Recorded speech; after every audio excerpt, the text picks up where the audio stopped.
Are we finally starting to see prices deaccelerate? Well, it depends, so stay tuned to see what I mean. Promise you, it'll be worth it.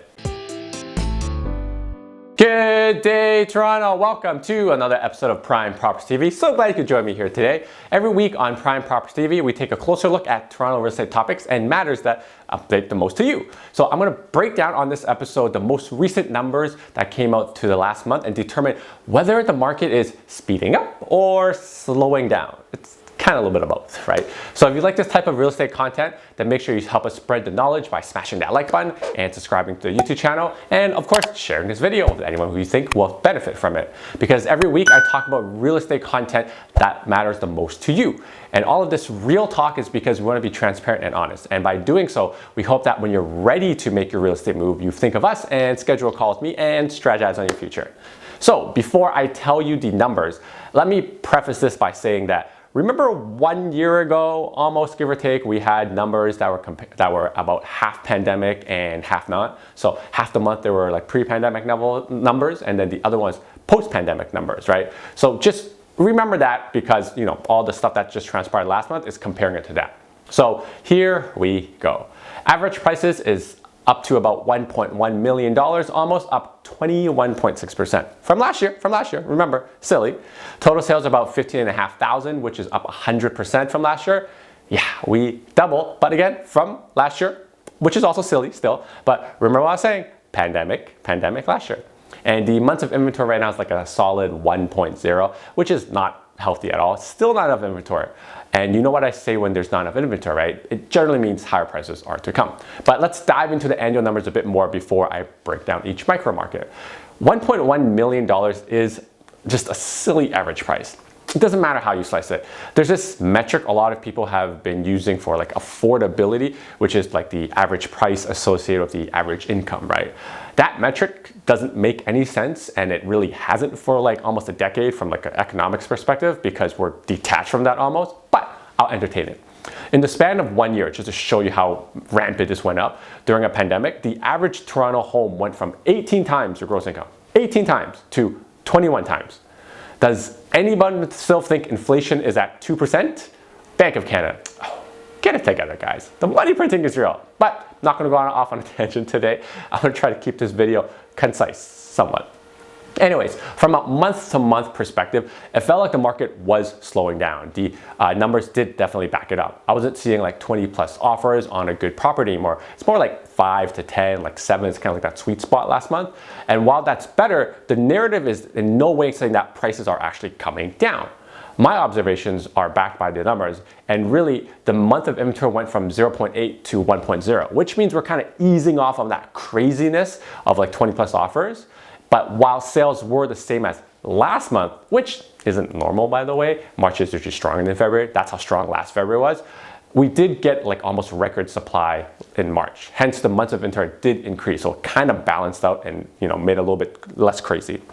However, 1 month of inventory is still super low, and prices did still go up like 5% from last month. So this was actually a bit higher than I thought. I was thinking we'd see like 2 to 3%, but I think a lot of that average price increase got boosted up by the detached and the condo market, which I can't get into right now.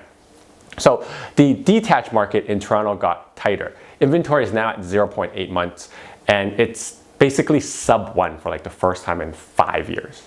The average price is $1.75 million. That's high. We've jumped $200,000 since January. And you can see why, because popular pockets in Toronto such as Danforth, Junction, Roncy, High Park all saw crazy bids on everything, as everything was just listed for $999, $999, and no one could predict what one would even sell for. It was silly. People were literally throwing money at this. So owning a detached in these pockets could be completely out of reach for those even with high income very, very soon. It could be just generational properties being passed down to generations. Because at this pace, we could see $2 million by the end of the year. I really hope not, because it's kind of freaky and scary. Now, the 4 and 6 condo market definitely came back. It's back. No matter how you slice it, it's on an absolute tear. Average price broke $700,000 again, and it's back to pre-pandemic levels essentially. We saw a 5% increase from last month, and the inventory dropped from 0.88 to 0.77, which means that the market got even tighter. And I've been saying this since November. The condos are going to come back at some point, and they're on a tear because despite what everyone thinks about the 4 and 6 condo right now, they are actually relatively underpriced compared to every other asset type out there. Believe it or not, I said this last month in the podcast, the average price should be around $850,000 relative to what the price of a detached is right now. And it's gearing up for that right now, especially with the way pre-cons are selling out this month. Every project had some kind of crazy absorption on the weekend launches, and it felt like 2017 pre-con all over again. This tells me the confidence in the condo market in Toronto is back. It's back! Crazy. Oof. I said it before and I'll say it again. If you're looking for a condo, you probably have until June before prices maybe get silly and new expectations have to be made. This is for like anyone trying to buy the first place.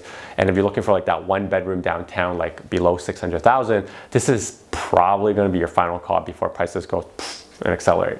See, if this sounds like you, don't delay and book a call with me to determine kind of what the best area is for you to buy into without, going over 600. You're not really going to be finding a deal anymore because the condo market in Toronto has less inventory than every other micro market out there, except for the next one that I'm about to talk about. So if you've been sitting on the sidelines, really consider what all this data is saying right now. I'm not telling you to buy something right now, but just consider it if you have any aspirations of it. Now, the next one is the 905 Detached, the most talked about micro market in the last 5 months. So here we go. Inventory has decreased again. We're now at 0.66. Just take a moment for a second. That means if no houses come out in the 905 Detaches for 20 days, there's nothing to buy. Nothing. Just think about that. Market's hot? Yeah. It definitely is. Now, we saw another price increase month to month by about like 1.5% or so, and now we're sitting at 1.32 million. This is wild. This means prices in the last 9 months have gone up more than 30%. Here's some good news though. While inventory has decreased to a really, really low amount, the prices are actually not increasing as fast as what it should be based on the inventory level. The houses that aren't selling on offer night are some of the bad properties, and some of these kind of would-be sellers are just kind of testing the market to see if they get their ridiculous price. And if they don't sell, they take it off the market. That is happening more and more. But the good properties are still being bought up with bully offers. These tend to be like the end users, really finished property, really big lots, like 4-bedroom, 5 bathrooms kind of houses, right? But I will say, there's definitely some buyer fatigue in the market right now, and the crazy media headline grabbing, eyeball grabbing kind of headlines were of like 50 plus offers in January and February, kind of out the door. However, anything sub 1 million in a good area with decent finishes, if they kind of still exist anymore in the 905 for detached, that's where I'm seeing a lot of activity and a lot of offers, right? So that, and also oddly enough, the 2 million plus properties, the luxury market in 905 is kind of getting some serious activity. It really kind of boggles my mind, like what a $2 million property is in Richmond Hill and Vaughan now. Oof. Money printing, here we go again. This means we can't loop the 905 Detaches into like one big category anymore, because although it is the biggest category, it's quite price and area sensitive specific right now. So you really got to do your homework to kind of figure out what it all means.